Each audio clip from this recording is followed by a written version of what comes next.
말씀 보시겠습니다. 오늘 보실 말씀은 지난주와 같습니다. 고린도전서 11장 17절부터 34절까지의 말씀입니다.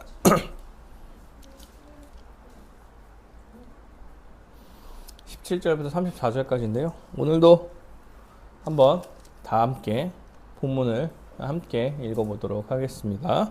함께 읽겠습니다. 시작. 내가 명하는 이 일에 너희를 칭찬하지 아니하나니 이는 너희의 모임이 유익이 되었고 도리어 해로움이라. 먼저 너희가 교회에 모일 때에 너희 중에 분쟁이 있다 함을 듣고 어느 정도 믿거니와 너희 중에 파당이 있어야 너희 중에 옳다 인정함을 받는 자들이 나타나게 되리라. 그런즉 너희가 함께 모여서 주의 만찬을 먹을 수 없으니 이는 먹을 때에 각각 자기의 만찬을 먼저 갖다 먹으므로 어떤 사람은 시장하고 어떤 사람은 취함이라. 너희가 먹고 마실 집이 없느냐? 너희가 하나님의 교회를 업신여기고 빈궁한 자들을 부끄럽게 하느냐?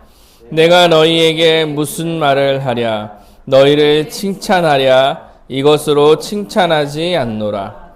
내가 너희에게 전한 것은 주께 받은 것이니 곧 주 예수께서 잡히시던 밤에 떡을 가지사 축사하시고 떼어 이르시되 이것은 너희를 위하는 내 몸이니 이것을 행하여 나를 기념하라 하시고 식후에 또한 그와 같이 잔을 가지시고 이르시되 이 잔은 내 피로 세운 새 언약이니 이것을 행하여 마실 때마다 나를 기념하라 하셨으니 너희가 이 떡을 먹으며 이 잔을 마실 때마다 주의 죽으심을 그가 오실 때까지 전하는 것이니라. 그러므로 누구든지 주의 떡이나 잔을 합당하지 않게 먹고 마시는 자는 주의 몸과 피에 대하여 죄를 짓는 것이라. 사람이 자기를 살피고 그 후에야 떡을 먹고 이 잔을 마실지니 주의 몸을 분별하지 못하고 먹고 마시는 자는 자기의 죄를 먹고 마시는 것이니라.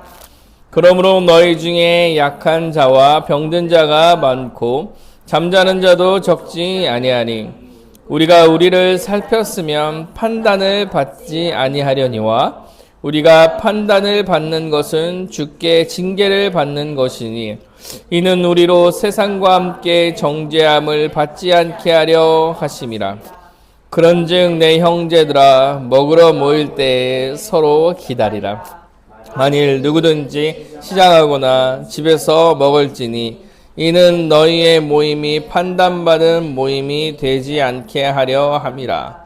그 밖에 일들은 내가 언제든지 갈 때에 바로 잡으리라. 아멘. 성찬에 대한 설교를 하고 있습니다.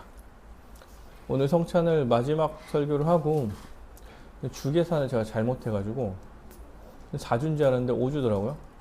그래서 다음 주에 설교를 하나 하고 그 다음 주에 저희가 첫 전체 성찬을 하니까 그때 성찬을 전체를 정리를 다시 한번 하며 설교를 할까 해요. 그래서 5번째 성찬에 대한 얘기를 좀 해보려고 합니다. 성찬은 먼저 유월절 어린 양이신 예수 그리스도의 십자가를 기억하는 예수님께서 우리에게 주신 예식입니다. 유월절은 흠없는 어린 양의 피를 문설주에 발라 10번째 재앙이 넘어가는 것을 기념하는 절기입니다. 그래서 예수님께서 어린 양이 되어서 이제 우리의 죄를 넘어가 주심을, 우리의 죄를 대신해서 십자가에 달려 죽으시게 될 거라는 사실을 기억하며, 그래서 그 유월절의 참된 의미가 예수로부터 실현된다는 사실을 제자들한테 알리며 그날을 기념하라고 약속하신 것입니다. 그래서 제자들한테 예수의 몸인 떡과 피인 잔을 함께 마시며 그 일에 너네들도 함께 참여해라. 그럼으로써 죄사함을 받아라. 죄사함을 받음을 기억해라. 라고 명령하시며 성찬을 행하라고 하신 것입니다. 그래서 성찬이란 것은 예수 그리스도의 십자가를 기억하여서 그 십자가의 아멘으로 함께 참여함으로 하나님 나라에 들어가 하나님 나라의 잔치에 참여한다는 의미를 또한 갖고 있습니다. 6월절 만찬, 하나님 나라에 들어간 자녀들의 잔치, 그 잔치에 우리가 참여한다 라는 것을 또한 알게 하고 그것을 경험하게 하는 것이기도 합니다. 그래서 하나님 나라에 들어간 잔치를 참여하는 것이기 때문에 하나님 나라에 들어간 자들이 하나님께서 삼위 하나님께서 베푸신 하나님 나라의 잔치에 참여하는 것이기 때문에 아무나 성찬을 받을 수 없다. 그리고 성찬은 이미 하나님 나라에 들어간 백성들이 받는 것이라고 말씀드렸습니다. 그래서 예수 십자가 사건을 믿고 주의 부르심을 받은 하나님의 백성만이 성찬에 참여할 수 있는 것입니다. 그리고 성찬에 참여하는 사람들이 하나님 나라의 백성이며 함께 참여하는 우리가 예수님께서 그 세우신 몸된 교회다 라는 사실을 알게 되는 것입니다. 그래서 성찬은 기쁘고 그리고 우리가 하나 되어 거룩한 예식을 하는 것이다 라고 알려드렸습니다. 성찬은 실제적으로 성령님께서 그 성찬에 함께 하시는 것입니다. 그래서 그 성찬의 예식 자체가 의미가 있고 예식에 참여하는 것 자체가 의미가 있어요. 아멘으로 떡과 잔을 받을 때 성령님께서 우리 가운데 함께 하셔서 우리를 여호와 곁으로 인도해 내시는 것. 성찬 자체가 천국의 잔치를 우리가 벌이는 것입니다.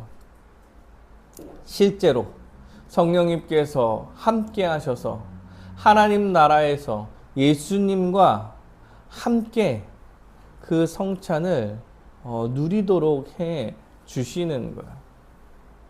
그래서 성령님께서 그때 우리와 함께 하심으로 우리가 정말 신자로 더 잘 살아갈 수 있도록 죄와 힘써 살아갈 수 있도록 교회로 살아갈 수 있도록 힘을 주시고 능력을 더해 주신다는 것. 성찬에 아무 일도 벌어지지 않는 그냥 의미만 기억하는 것이 아니라 성찬은 실제 한다라고 설명해 드렸어요.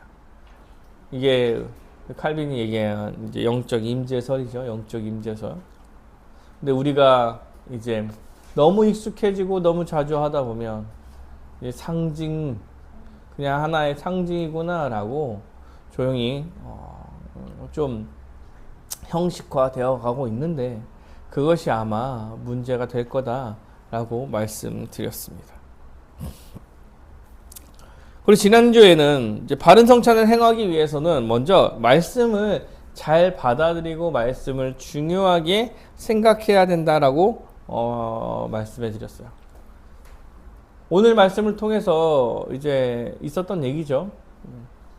고린도 교회에 먼저 먹는 자에 대한 문제가 생겼고 그로 인하여서 성찬에도 문제가 생겼고 그래서 이 문제가 이제 계속 성찬을 행하면서 이제 말씀이 무뎌지고 꼭 그렇게 해야 된가?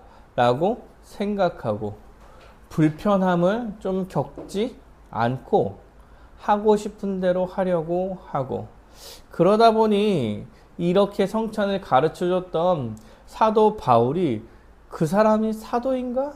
라는 의심도 생기고 그러면서 자기 마음대로 생각하고 성찬을 행하고 성찬 때문에 분열이 일어났습니다.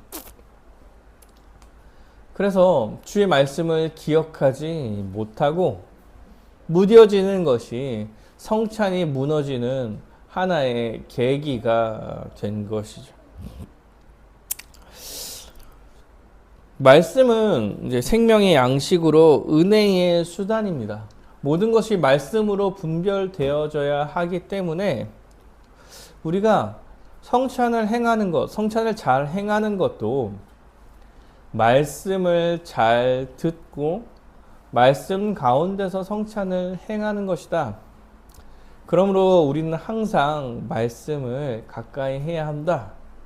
그래서 말씀을 전하는 자리에 잘 서고 말씀을 전하는 자리에 항상 있어야 하고 말씀을 듣고 말씀을 보는 것을 기뻐해야 한다라고 말씀드렸어요. 그래서 주일 설교가 주일 말씀이 중요하다. 금요일에 성경 말씀을 가르치는 시간 있으면 참여해서 함께 하는 거다. 스스로 말씀을 보는 거다. 언제나 말씀 가운데 살려는 생각과 노력을 해 나아가야 된다. 이런 얘기들을 한 것 같습니다. 그리고 말씀을 선포하는 사람, 그 선포를 잘 들어야 된다라고 말씀드렸어요. 그 사람이 괜찮아서 듣는 게 아니라 말씀을 전하는 자로 세워졌기 때문에 그렇다고 또 말씀드렸습니다. 오늘도 이 고린도전서 말씀을 다시 한번 살피면서 지난주에 다뤘던 말씀들이라 되게 길지는 않을 것 같고 그 중에 일부분에 대해서 좀 더 한번 한 발자국 더 나가서 생각해 보려고 합니다. 고린도 교회가 이제 성찬에 문제가 생겼죠. 다시 한번 이제 말씀드리면 고린도 교회는 식사와 성찬의 문제로 분열이 일어났습니다. 식사를 함께 하기 위하여서 준비하고 먼저 와서 식사를 제공하고 했던 사람들이 당시에 사회적 지위와 부를 가진 사람들이었다라고 설명을 드렸어요. 당연하겠죠. 좀 더 움직임이 편한 사람들이니까 그냥 소작을 일하는 사람들보다 훨씬 더 먼저 와서 준비할 수 있었을 거예요. 근데 그들이 먼저 식사를 함으로 교회에서도 그런 일이 생긴 거죠. 돈과 권력과 지위가 그대로 드러나게 된 거예요. 있는 사람들이 먹고 마시고 성찬을 행하고 없는 사람들은 늦게 와서 구석에서 찌그러져서 밥 먹고 이런 일들이 생겨나는 거죠. 그러면서 분열이 일어나게 된 것입니다. 식사를 늦게 하고 먹지 못하고 그런 사람들이 다 가난하고 부족한 사람들인 거예요. 그래서 부자와 가난한 자들의 분열이 성찬 때문에, 성찬 식사 때문에 벌어지게 된 거예요. 원래 고린도 교회는 사도 바울로부터 그렇지 않는 거라고 잘 배웠을 거예요. 배웠겠죠. 성찬을 어떻게 행해야 되는지, 성찬의 식사를 어떻게 행해야 되는지, 우리의 형제 자매와 함께 성찬에 참여하는 것이 어떤 의미가 있는지, 성령님께서 그 가운데 어떤 역사를 이루실지 사도 바울이 명확하게 잘 가르쳤을 거예요. 그런데 의심을 품기 시작한 거죠. 고린도 교회 사람들이 고린도 지역 자체가 학문을 탐구하는 것을 아주 즐겼고 지식인들이 굉장히 많았으면서 그 지식을 가진 사람들이 대우를 받는 아주 그런 나라였어요. 그런 지역이었어요. 그러니까 본인들도 똑똑하고 본인들도 괜찮다고 생각되니까 꼭 저 바울의 말을 들어야 되냐? 어디 들어보니까 바울이 사도도 아니라고 하는데도 있더라. 이런 식으로 자기네들이 생각하는 대로 이 성찬을 행하기 시작하는 거죠. 사도 바울의 말을 듣지 않고 다른 사람을 생각하지도 않고 교만해진 거예요. 오늘 본문에서 이렇게 참여하는 사람들한테 뭐라고 얘기하냐면 주의 몸과 피에 대하여 죄를 짓는 것이다 라고 말하고 있습니다. 이렇게 성찬에 참여하는 것, 이런 마음으로 성찬에 참여하는 것, 아니 이런 모습으로 분열 가운데서 성찬을 갖는 것, 이것은 주의 몸과 피에 대하여 죄를 짓는 것이다 라고 말하고 있는 거예요. 사랑하는 여러분, 그 성찬이 예수 그리스도의 십자가 사건에 함께 참여하는 건데 실제로 성령님께서 신비적 연합으로 인하여서 함께 참여하게 해 주시는 건데 그 십자가는 죄사함과 죄와 싸우는 능력일 텐데 지금 죄를 가지고 들어간 거예요. 예수 그리스도의 십자가 사건을 모독하는 거죠. 모독하고 있는 거예요.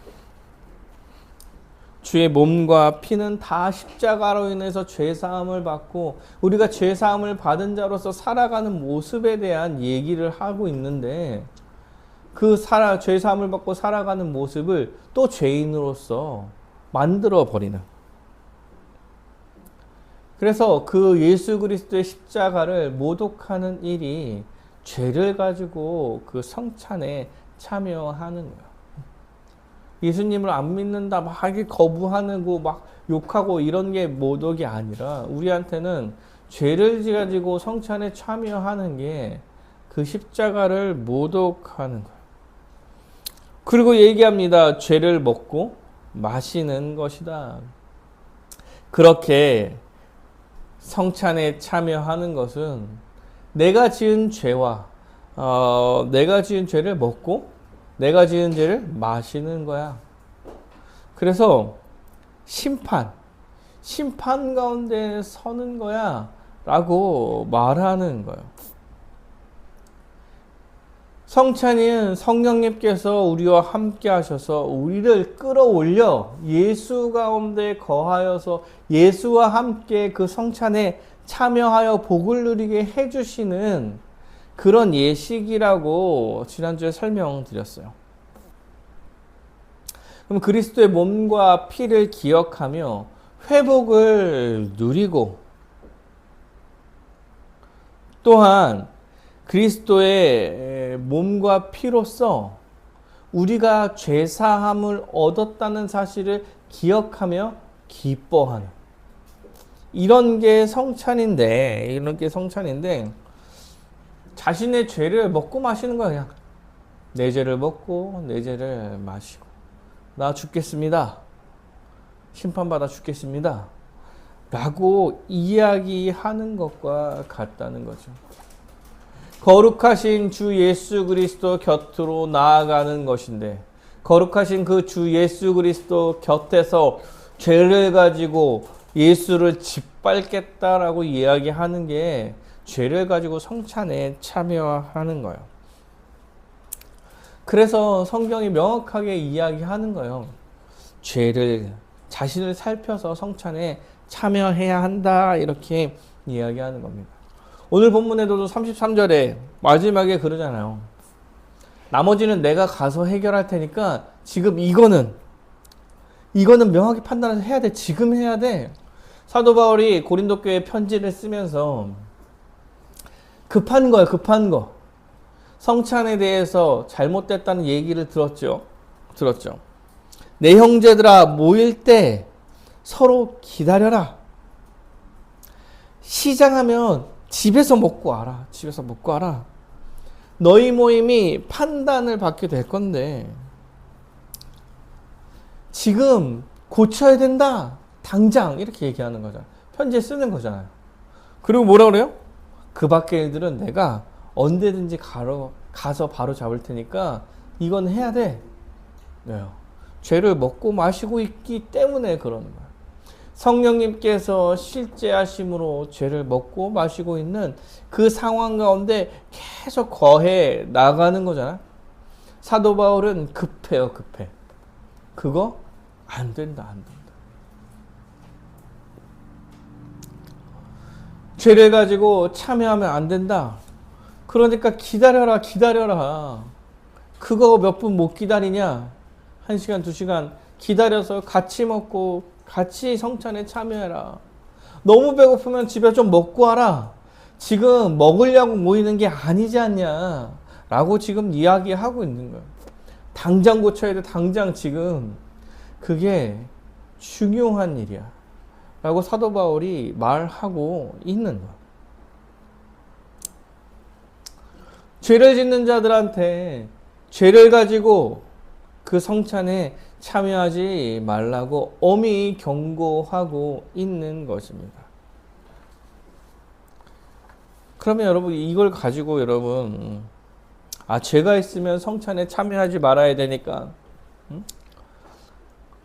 이 말씀은 죄를 가지고 성찬에 참여하지 말라는 말씀이구나. 그러니까 나는 죄를 가졌을 때 성찬에 참여하지 말아야지. 지금 이런 것을 가르치고 있는 건 아니겠죠. 아니겠죠. 자기를 돌아볼 때 나는 이번 주에 죄를 많이 져가지고 성찬에 참여하지 말아야겠다. 이렇게 생각하는 것은 자신의 죄를 그냥 그대로 두고 회개하지 않겠다. 나는 아직 이 죄를 뉘우칠 생각이 없어. 이렇게 말하는 것과 같죠. 사실 지금 사도 바울이 고치라고 얘기하는 거잖아요. 고치라고. 그래서 성찬을 행해라, 행해라. 성찬에 참여해라. 이렇게 얘기하는 거예요. 그러니까 성찬에 참여할 때 자신을 살피고 죄에 대해서 회개하고 후회하고 돌이켜 죄 용서를 받고 더 조심히 살고 성찬에 참여하기 위한 힘써 노력을 해 나가라. 이렇게 말하고 있는 거예요. 사랑하는 여러분, 우리가 성찬에 참여할 때도 마찬가지죠. 죄를 가지고 성찬에 참여하지 마십시오. 이렇게 얘기해서 성찬하는 그날에 저는 오늘 죄가 있어서 참여하지 않겠습니다. 이렇게 얘기하라는 게 아니라 성찬이 있는 날을 기억하여서 그날을 기대하며 나를 준비하라고 말하는 거예요. 제가 지난주에도 말씀드렸을 것 같습니다. 총회 헌법에 성찬은 일주일 전에 공지하도록 무조건 법적으로 돼 있어요. 법적으로. 우리 그 주보에서 가끔 뺄 때 있는데 그래도 전주에 이야기하게 돼 있어요. 왜 준비하라. 실제로 다음 주에 성찬이 있으니까 이 주 한 주만큼은 그 전주보다는 더 거룩하게 살려고 힘써가는 거예요. 죄를 짓지 않으려고 힘써가는 거예요. 그리고 기대하는 거죠. 죄를 지었으면 회개하며 기도하고 죄를 돌이키려고 하고 누구와 싸웠으면 화해하려고 하고 여러 가지 일들을 해 나가는 거죠. 오늘 교회에 왔는데 딱 보니까 오늘 성찬이구나 이렇게 생각하면 안 된다고 얘기하는 거예요. 그러면 안 된다. 응? 앞에 막 차려져 있으니까 오늘 성찬하는 날이네 이렇게 생각하면 안 된다는 거. 안 된다. 고린도 교회 성도들이 모든 것을 알았지만 주의 몸을 분별하지 못하고 죄를 지어 갔던 것입니다. 자기를 살피지 않고 성찬에 참여하면 교회를 무시하는 것이고 예수 그리스도의 십자가를 무시하는 아주 큰 죄 가운데 있는 것입니다. 그러므로 우리가 성찬을 어떻게 참여하는가가 중요합니다. 그러면 성찬을 바르게 시행하는 것도 중요하죠. 여러분 교회의 참된 표지 3가지 혹시 기억하십니까? 바른 말씀의 선포. 두 번째가 뭐예요? 참된 성례를 시행하는 거. 세 번째는 뭡니까? 권징을 참되게 시행하는 거. 교회가 참된 교회라는 근거, 증거, 이 교회 참 참된 교회라고 이야기할 때 세 가지를 얘기할 수 있다고. 뭐요? 말씀이 바르게 선포되고 있는가? 성례가 참되게 시행되고 있는가? 권징이 시행되고 있는가요? 그 중에 하나가 성례야, 성찬이야, 성찬. 그런데 이 성찬이요, 권징과 아주 긴밀하게 연결이 되어 있습니다. 여러분, 우리 성찬을 보이는 말씀이라고 하죠. 그런데 바른 말씀이 선포되는 것과 성찬은 약간의 차이가 좀 있습니다. 왜냐하면 말씀은 가시적 교회에서 참된 교회임을 드러내는 아주 중요한 특징이죠. 참된 말씀이 선포되는 게 아주 중요한 특징이지만 이것을 가지고 불신앙적 요소를 드러내기는 어려워요. 참된 교회의 표징이 참된 말씀, 바른 말씀이 선포되는 거예요. 참된 교회라고 이야기할 때 바른 말씀이 선포되는지 아닌지를 구분하는 거다라고 말씀드렸어요. 그런데 여러분, 바른 말씀이 선포되는 곳에 신앙이 없는 사람들과 신앙이 있는 사람들이 사실은 함께 하고 있어요. 바른 말씀의 선포로 참된 신자와 아닌 자를 구별하기가 어렵습니다. 어려워요.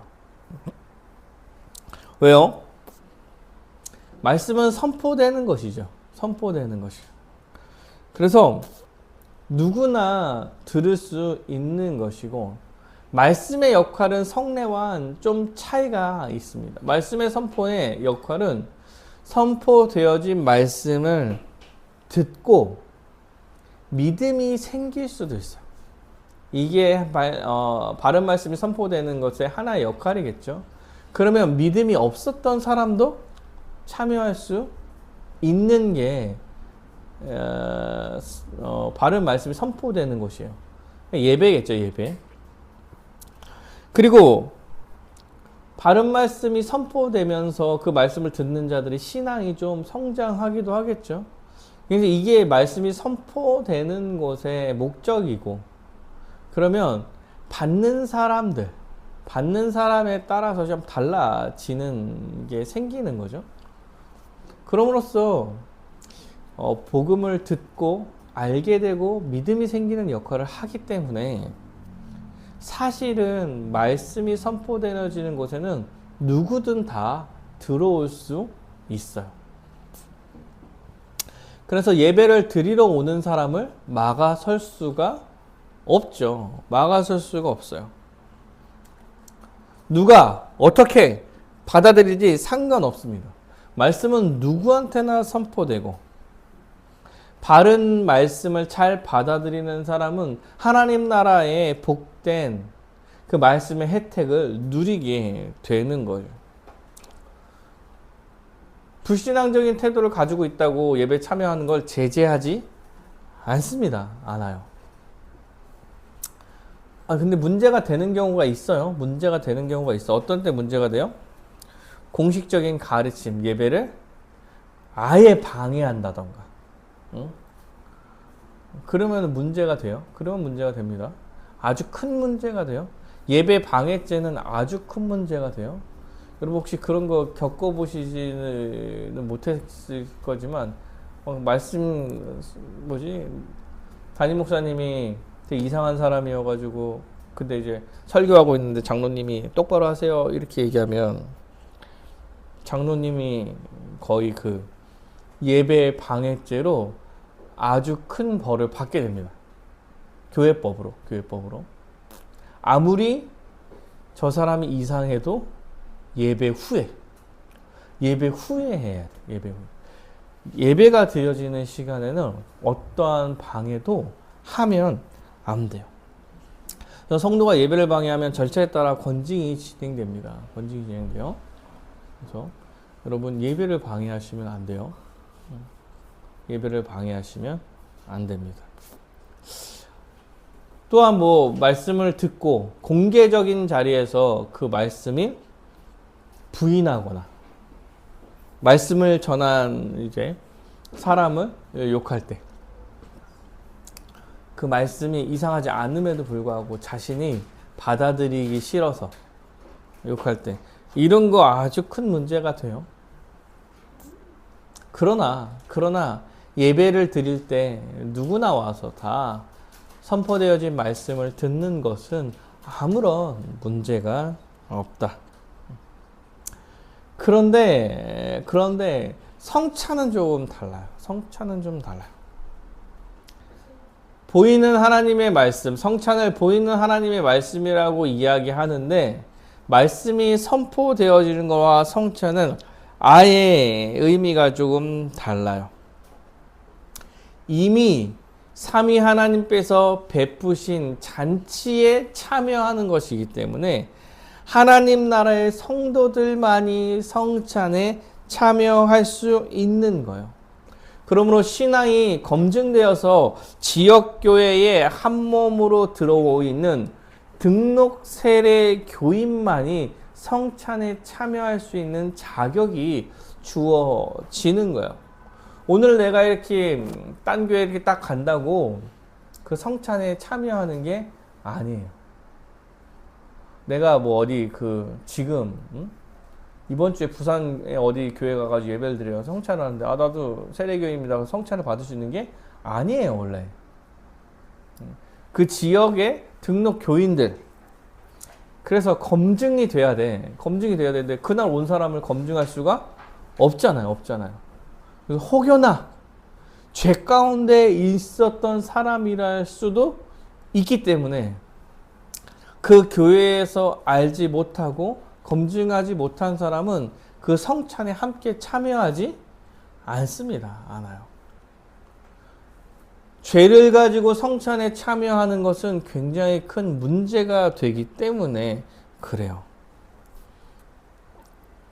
그래서 성찬에 함부로 참여하게 하면 안 됩니다. 그러므로 성찬이 잘 진행되어지기 위해서 교회에서 뭘 잘해야 되냐면 권징을 좀 잘 해 나가야 돼요. 맞죠? 권징은 죄를 진 사람에게 벌을 내리는 거죠. 그에 합당한 벌을 내리는 건데, 그리고 지도하는 거죠. 그렇다면 그런 사람을 걸러내서 그 성찬에 참여할 수 없게 해야 그 성찬을 집례하는 목회자도 참여하는 다른 성도들에게도 그 성찬이 아무 문제가 없는 성찬으로 진행되는 것입니다. 여러분, 죄를 가진 사람이 성찬에 참여하는 것을 막지 못하는 것은 말씀을 지키지 못한 목회자의 책임인 거예요. 목회자의 책임인 거죠. 하나님의 성찬은 한 몸 된 그 백성들이 죄를 갖지 않고 참여하는 건데 죄가 있는 사람이나 아니면 죄가 있을 수도 있는 사람, 혹시나 그런 사람들을 그 성찬에 아무렇지도 않게 참여하게 해서 그 성찬 자체를 흐리는 것은 목회자의 책임인 거예요. 그러므로 성찬을 제한 성찬으로 두고 모든 상황을 아는 함께 성도들만이 그 성찬에 참여해 가는 거예요. 그래서 성찬은 말씀을 그냥 와서 듣는 것과 다릅니다. 확인된 사람, 명확한 사람들만 참여할 수 있게 해야 돼요. 그럼 두 가지가 확인이 되어야 됩니다. 지역교회에서 두 가지가 확인된 사람이 성찬에 참여할 수 있어요. 하나는 예수 그리스도를 믿는 믿음이 있느냐를 확인해야겠죠. 믿음이 있는 사람이 성찬에 참여하는 거니까 믿음을 확인을 해야 되는 거예요. 복음을 알고 믿고 있는가. 그래서 교회의 치리에 순종하는가. 두 번째는 교회를 한몸된 지체와 한몸된 성도로 받아들이며 생활을 하고 있는가. 그렇게 살려고 힘써 나가려는 고백을 하고 있는가. 이 두 가지를 다 검증한 사람이 함께 성찬에 참여하는 거예요.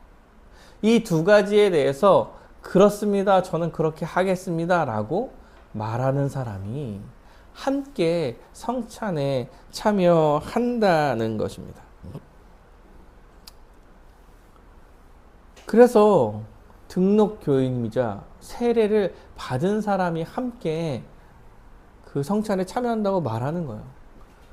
세례를 받는다는 건 예수를 믿는다는 하나의 증거가 되는 것이고, 지역교회에 등록되어서 살아간다는 것은 한 몸으로, 한 가족으로, 한 교회로 살아가겠다고 말하는 것이기 때문에 그래요.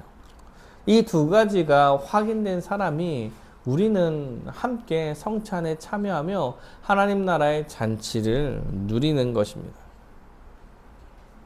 그리고 거기 안에서도 교회가 권징을 아주 명확하게 잘 행함으로써 죄를 가진 사람들이 당분간은 성찬에 참여할 수 없도록 막아야 하는 거예요. 그래서 죄가 드러났을 때 수찬정지라는 징계를 행하죠. 죄를 가지고 성찬에 참여하는 것 자체가 아주 큰 문제가 되기 때문에 그래요. 그렇다면 사랑하는 여러분, 교회의 권징이 신실하게 시행되지 않고 있다면 성찬도 역시 신실하지 않다고 말할 수 있을 거예요. 그럼 권징은 어떡하냐? 어떻게 뭐 하는 거냐?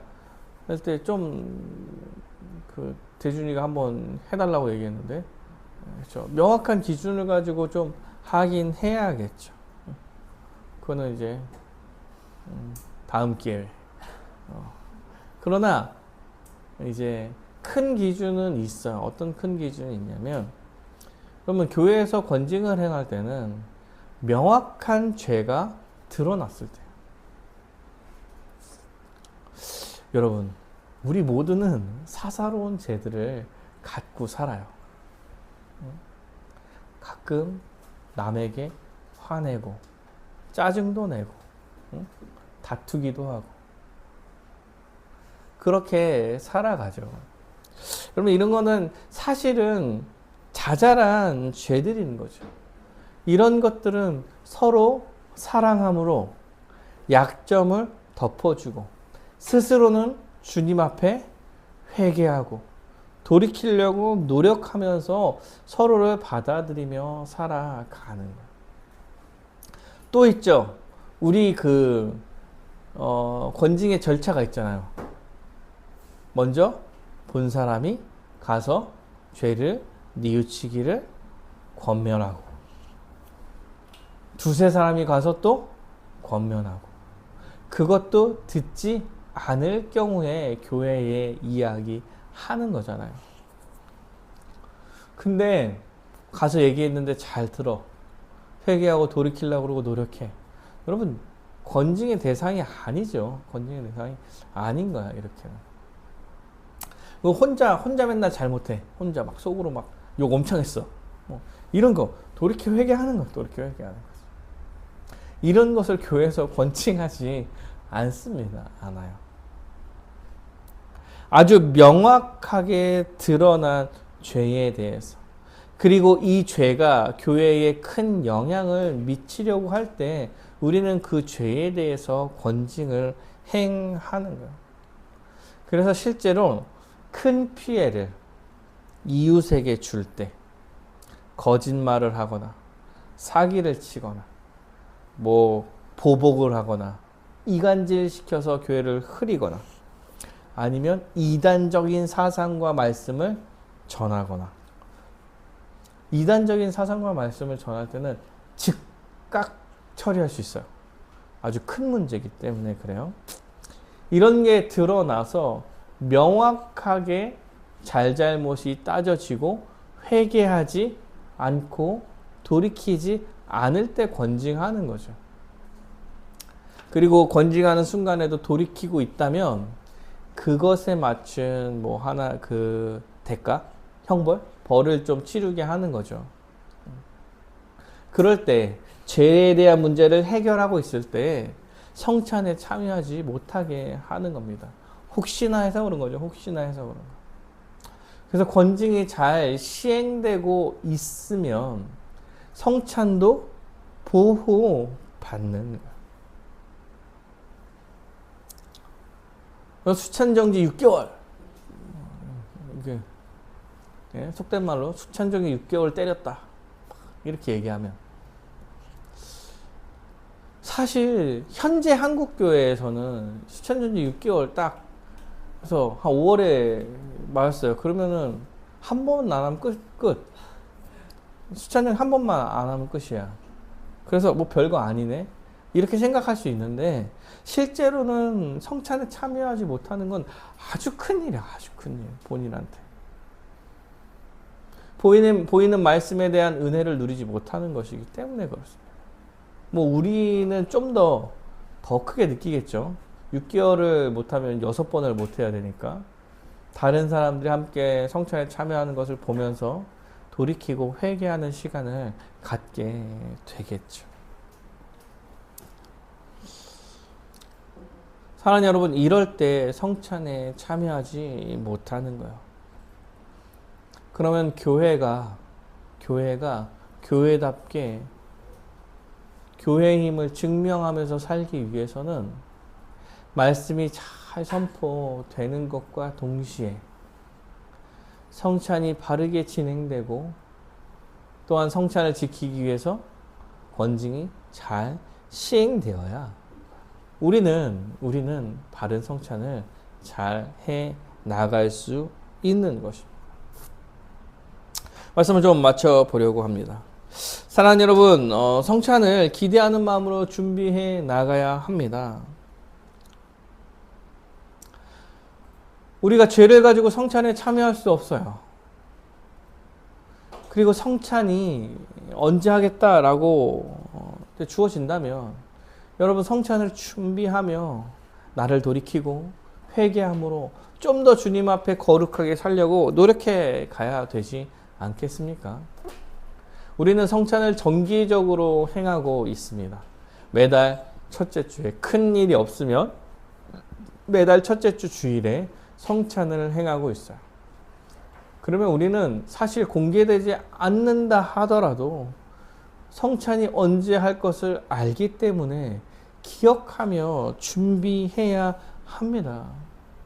그 성찬이 어떠한 의미를 갖는 것인지, 그 성찬에 성령님께서 어떻게 우리 가운데 일하시고 계시는지, 그 성찬을 통해서 우리가 받는 은혜가 어떠한 것인지, 나는 어떤 마음으로 그 성찬을 준비해 가야 되는지, 아니면 나는 어떠한 태도를 가지고 내 삶을 조정해 가면서 그 성찬을 준비해야 되는지 고민하고 나아가야 될 것입니다. 그래서 자기를 살피고 성찬에 참여하는 여러분이 되시길 바랍니다. 성찬은 가볍고 무신경한 태도로 접근해도 되는 그런 아주 하찮고 중립적인 게 아니에요. 매달 행해진다고 그냥 뭐 빵 먹고 주스 마시고 뭐 그런 게 아니라는 거예요. 그런 게 아니에요.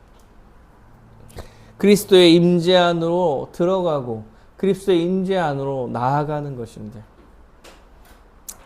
아무렇게나 그냥 나아가서 거룩한 주님을 욕되게 할 수 없는 거예요.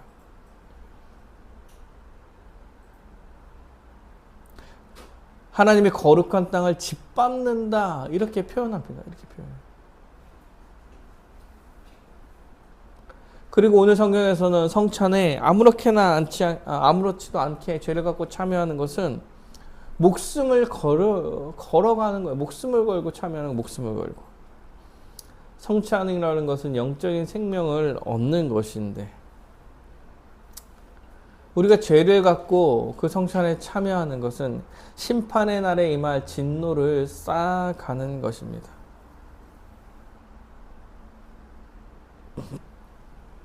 우리는 성찬을 바르게 행하고 참여해야 할 것입니다. 그래서 우리가 성찬을 제한 성찬으로 하는 것은 우리가 오만하고 거만해서 제한해서 성찬을 행하는 게 아니에요. 부적절하게 참여하는 것에 대한 위험과 결과들로부터 사람들을 보호하기 위해서 제한 성찬을 해 나가는 것입니다. 사랑하는 여러분, 그렇게 기억하셔야 할 거예요. 우리가 우리만 참여할 수 있는 거야.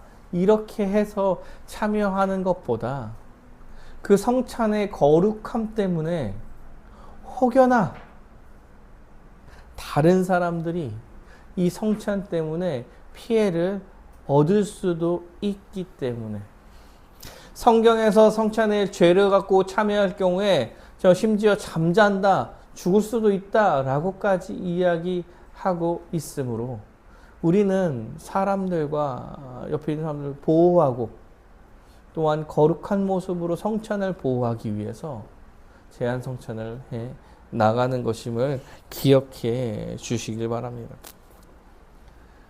이렇게라도 성찬을 잘 하기 위해서 몸부림쳐 나가는 거예요. 사랑하는 여러분, 그리고 교회의 권징이 신실하게 실행되어야 함을 기억하시기를 바랍니다. 몇 명 안 돼서 권징할 게 별로 없으니까 이제 권징이라는 것이 우리의 마음속에 확 다가오지는 않을 거예요. 언젠간 권징이라는 것이 행하여질 때가 또 생기겠죠. 사람이 많아지면 문제가 더 많이 발생하고, 그러면 여러 가지 어려운 일들이 생기고, 교회는 교회를 지켜나가기 위해 권징을 해 나가야 될 텐데, 그때 엄청 힘든 일일 거예요. 우리한테는 엄청 힘든 일이다. 그럼에도 불구하고 그 권징이 명확하게 시행될 때 교회가 지켜지는 것이고 성찬이 지켜진다는 사실을 기억하며 힘들고 어렵더라도 권징을 명확하게 시행하는 교회가 될 수 있도록 여러분 기도하시고, 그런 날이 올 때 마음을 굳게 먹고 교회를 잘 지켜야겠다라고 생각하고 다짐하시는 여러분이 되시기를 간절히 바라겠습니다.